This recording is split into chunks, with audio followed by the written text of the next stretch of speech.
नमस्ते, मैं doctor P कृष्णम राजू नाड़ीपति और नाड़ीपति गौशाला से बोल रहा हूँ।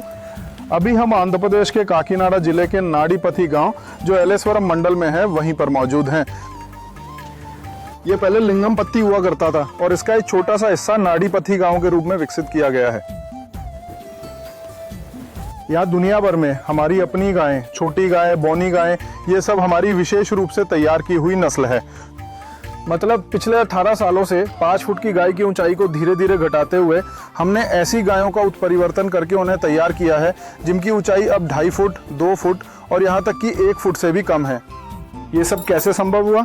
दरअसल मैं एक मानव चिकित्सक हूँ और नाड़ीपति विश्व की प्रथम चिकित्सा प्रणाली है। यह दुनिया में और कहीं नहीं है। इस प्रणाली के होने का प्रमाण भी मैंने ही दिया है। मैंने बहुत से देशों की यात्रा की और इस नाड़ीपति प्रणाली पर एक पेटेंट दाखिल किया, यह साबित करने के उद्देश्य से कि बिना किसी दवा या सर्जरी के किसी भी बीमारी को ठीक किया जा सकता है। पूरी दुनिया में नाड़ीपति का मतलब मैं ही हूँ। उस अनुसंधान में देखिए हमारे क्लिनिक, ये सब आपको दिखाई देंगे। ये सब विभिन्न प्रकार की चिकित्साएं हैं, अलग अलग तरह की, लगभग 100 प्रकार की चिकित्साएं हैं। जोंक चिकित्सा, विभिन्न एक्यूपंक्चर विधियां और विषहरण जैसी कई थेरेपियां हैं। मैनिपुलेशन, मोबिलाइजेशन, एक्यूपंक्चर, मर्मा, वैदिक चिकित्सा, ये सभी विभिन्न प्रकार की हैं। मतलब हर बीमारी के लिए एक अलग चिकित्सा प्रणाली अद्भुत रूप से काम करती है। उस चिकित्सा प्रणाली के जरिए मरीज को बिना किसी दवा या सर्जरी के उपचार देना होता है। ये काकीनाडा और हैदराबाद दोनों जगहों पर है। मेरा दूसरा अनुसंधान ऊंचाई बढ़ाने पर है, इंसानों की ऊंचाई बढ़ाना। उसी तकनीक को मैंने इन पर उल्टा इस्तेमाल किया है। गाय को छोटा घर में, क्योंकि जब गाय छोटी होती है तो वो घर के अंदर आती है। प्राचीन काल में गाय घर में रहती थी, अब गाय बाहर चली गई है। कुछ हालात की वजह से गाय को वापस घर में लाने के लिए और कुत्ते के साथ गाय को भी घर में पालने के लिए गाय को कुत्ते के आकार का बनाने के इरादे से छोटा किया गया है। इसे नाड़ीपति मवेशी नाम दिया गया है और वास्तव में इसके 3 प्रकार के वेरिएंट्स उपलब्ध हैं। नाड़ीपति में 3 प्रकार, यह पुंगनूर है, पर सब इसे पुंगनूर समझते। पुंगनूर गाय तो बड़ी होती है, 3 से 5 फुट से ज्यादा होती है। लघु मतलब 2.5 फुट से कम, बड़ी होने पर भी 2.5 फुट, माइक्रो 2 फुट और नैनो 1 फुट तक ऊंची। ये तीनों ही नाड़ीपति मवेशी हैं। कि मैंने ये कैसे किया है मैं आपको वही दिखाने वाला हूँ। ये मेरा सिद्धांत है, ये नाड़ीपति लघु कानून है। यानी शुरुआत में देखिए गायों की जितनी ऊंचाई होती है उस 5 फुट की गाय को अंततः 1 फुट तक लाया गया है। मैंने हर पीढ़ी में आधा फुट ऊंचाई कम की, यानी बढ़ने नहीं दी। जन्म के कुछ दिनों बाद उसे नाड़ीपति में एक्यूपंक्चर विधि से उसकी ऊंचाई कम करता गया। वही अगर इंसानों के लिए हो तो उससे ऊंचाई बढ़ाना संभव होता है। इंसान तो ऊंचाई कम करना पसंद नहीं करते, उन्हें तो ज्यादा चाहिए। गाय की ऊंचाई कम होनी चाहिए। क्यों? क्योंकि कम ऊंचाई वाली गाय को हम घर में आसानी से पाल सकते हैं, उसका हम आसानी से रख रखाव कर सकते हैं। अब हम 1 एकड़ में होने वाली फसलें एक डिब्बे में उगा रहे हैं। क्यों? जगह की कमी के कारण। बड़े पेड़ गए, अब हम उन्हें गमलों में उगाते हैं। क्यों? जगह की कमी के कारण। बड़े कुत्ते को छोटा अगर पॉकेट डॉग बना दिया। हम अपनी जरूरतों के हिसाब से हर चीज की ऊंचाई कम कर रहे हैं। अब गाय की रक्षा करनी है तो उसे घर के अंदर लाना चाहिए। अगर गाय को कुत्ते जैसा बना दें तो वो घर में सबके साथ घूम सकती है ना। अब गाय सुरक्षित भी रहेगी। इसी इरादे से कि भविष्य में जब घर छोटे हो जाएंगे तब छोटे अपार्टमेंट में भी गाय पालना चाहिए। सनातन धर्म में गाय घर में रहती थी, हम ये भूल गए। अब ये गाय बाहर चली गई है, कसाई खाना जा रही है। प्रतिदिन 8 लाख गायें काटी जा रही हैं। बहुत से गौ प्रेमी इसकी रक्षा करना चाहते हैं पर अंत में वे फिर बीफ के लिए वहीं चली जाती हैं। तो गाय की रक्षा करने के लिए गाय के साथ वो स्थिति नहीं आनी चाहिए। इसी इरादे से 5 फुट की गाय को 18 साल तक 10 पीढ़ियों तक 1 फुट तक लाया गया है। इस 1 फुट तक लाने की प्रक्रिया में जो 3 फुट से बड़ी थीं वे सभी पुंगनूर ही हैं। पुंगनूर गाय हमेशा 3 से 5 फीट तक की होती हैं, यह एक बड़ी भूल है। कई लोग पुंगनूर को छोटा समझते हैं, उन्हें छोटा जानकर ले जाते हैं, बछड़ों की तरह पालते हैं और फिर बड़े होने पर पाल नहीं पाते और परेशान होते हैं। पुंगनूर गाय बड़ी होती है, ये तय है। हमने इसकी ऊंचाई 2.5 फुट से कम कर दी है। हमने इसे लघु कहा, 3 पीढ़ियों तक उसे 2 फुट से कम का किया। उसे हमने सूक्ष्म आकार, सूक्ष्म लघु कहा।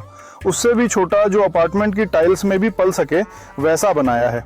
1 फुट की गाय को हमने नैनो कहा। इस तरह 18 वर्षों में इसकी ऊंचाई कम की गई। यहाँ मैं आपको असल में कुछ दिखाता हूँ। ये सभी लघु बैल हैं।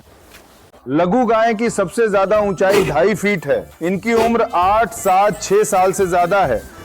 ये प्रजनन के बैल हैं। ये जो जाली में हैं सब लघु गाय की नस्ल हैं। ये बड़ी नहीं होती, ये लघु गाय है। एक और दिखाता हूं। उसके बाद सूक्ष्म लघु गाय, मतलब लघु गाय के बाद वाली स्टेज है। मतलब इसकी ज्यादा से ज्यादा ऊंचाई आपको 2 फीट मिलेगी। इन 2 फीट में भी कई परिपक्व गायें हैं। इनमें परिपक्व भी हैं। ये देखिए ये प्रजनन के लिए तैयार है। इसमें ये देखिए, ये गर्भवती है। मतलब 2 फीट ज्यादा से ज्यादा 24 इंच की ऊंचाई होती है। मैंने इसका नाम सूक्ष्म लघु गाय रखा है। इस तरह की हमारे पास बहुत सारी हैं, लगभग 500 होंगी। इनके माता पिता हैं। इनसे ऐसे ही बच्चे पैदा होते हैं। इसी साइज के बच्चे होते हैं। बड़ी ओंगोल या कोंडा गायों से छोटी गायें पैदा नहीं होती। बाहर कोई ऐसा कहे तो यकीन मत कीजिए, वे सभी पुमनूर गायें हैं। ये सूक्ष्म लघु गाय की गुणवत्ता, इसका प्रजनन, इसके प्रजनक और इसका स्वभाव सब अलग हैं। ये बहुत मिलनसार होती है। ये है सूक्ष्म लघु गाय। यह जो शेड में नादीपति नैनो है, उसकी अधिकतम ऊंचाई 1 फीट होती है। यहाँ 1 फीट में भी बड़ी परिपक्व गायें हैं। ये देखिए, ये एक प्रजनन बैल है, लगभग 1.5 साल की होगी। ये हमारे लिए, ये प्रजनन करता है। ये प्रजनन बैल है। इसकी ऊंचाई 1 फीट है। ये नैनो गाय है, पर छोटे बछड़ों या हफ्ते भर के बच्चों को नैनो नहीं कहते। कोई कहे तो विश्वास मत करना, ये नस्ल दुनिया में कहीं नहीं मिलेगी। ये मेरी बनाई हुई नस्ल है। आजकल कई लोग वीडियो के जरिए कुछ भी दिखा रहे हैं, वो सब नकली है, विश्वास न करें। ये है नादीपति नैनो। ये खास तौर पर हमारी ही तैयार की हुई नस्ल है। यानी लघु गाय के बाद सूक्ष्म, फिर नैनो गाय। ये ऐसी दिखती है, बहुत सुंदर होती हैं। इन्हें अपार्टमेंट में भी पाला जा सकता है। कोई कहे कि हमारे पास लघु, सूक्ष्म या नैनो गाय हैं, हम बेच रहे हैं और YouTube पर वीडियो डाल रहे हैं, तो वे सब नकली हैं। वे सभी पुंगनूर गायें हैं। वे घर में रखने के लायक नहीं होती। अगर आपको ये जांचना है तो पूछिए कि क्या वहाँ माता पिता हैं। मान लीजिए कोई 1 महीने का दूध पीता बछड़ा दिखाता है और उसे 2 साल का बताता है। ये सब झूठ है। तस्वीरें बहुत छोटी 0 साइज में खींचते हैं। इन पर विश्वास न करें, उनके माता पिता को देखें। अगर मैं आपको एक बछड़ा दिखाऊं तो उसकी माँ और पिता भी तो उसी साइज के होने चाहिए, है ना। वे माँ बाप कहाँ होते हैं? वातावरण तो बड़ी गायों वाला होता है। यानी हमें ये समझना होगा कि यह भी उतनी ही ऊंची बढ़ेगी जितनी ऊंचाई के माता पिता होते हैं। ये तो सच बात है। आजकल बहुत से लोग इन्हीं गायों को घर में घुमा रहे हैं। ये बहुत सुंदर होती है। इनमें फर्क बताता हूँ। देखिए, पुंगनूर गाय का जीवन काल 14 साल का होता है। इसका जीवन काल 20 से 25 साल होता है, क्योंकि इसका नाभि स्थान जमीन के बहुत करीब होता है। इस दुनिया में किसी भी जीव का गुरुत्वाकर्षण केंद्र अगर कम ऊंचाई पर हो तो उसका जीवन काल बहुत अधिक होता है। वह लंबे समय तक जीता है। इसी तरह दूध में पुंगनूर गाय के 3% फैट के बजाय इसमें 6 से 12% फैट होता है। पुंगनूर गाय की परिपक्वता अवधि कम से कम 3 साल है। 2.5 से 3 साल लगते हैं देसी गाय को भी, पर यह 1 साल 2 महीने से 1.5 साल में ही परिपक्व हो जाती है। और एक बात, सामान्य देसी या पुंगनूर गाय बच्चा देने के बाद 6 महीने से 1 साल तक दोबारा गर्भ धारण नहीं करती।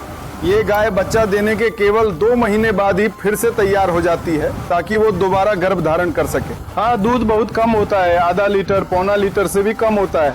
हाँ, तो इसका बछड़ा के हिसाब से ही इसे डिजाइन किया गया है। ये हमारे लेने के लिए नहीं है। अगर हम ले भी लें तो इसका दूध बहुत श्रेष्ठ होता है। गंगा गाय का 1 चम्मच दूध भी काफी है। ज्यादा दूध में औषधीय गुण नहीं होते। जो कम दूध देती है उसमें अधिक औषधीय गुण होते हैं।